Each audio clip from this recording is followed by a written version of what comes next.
ইরানের গুরুত্বপূর্ণ তিনটি পারমাণবিক স্থাপনা ফোর্দো, নাতাঞ্জ ও ইস্পাহানে শক্তিশালী বোমা নিক্ষেপ করেছে যুক্তরাষ্ট্র।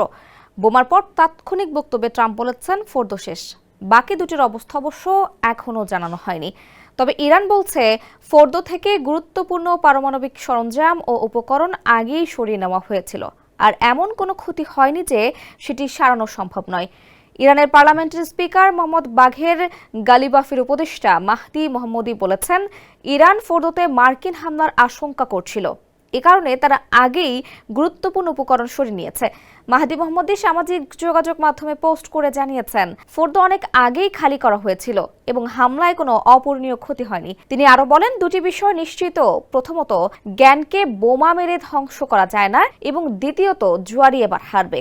ওয়ালটন আবারও মিলিয়নিয়ার অফারে ওয়ালটন ফ্রিজ কিনে আপনিও হয়ে যেতে পারেন মিলিয়নিয়ার।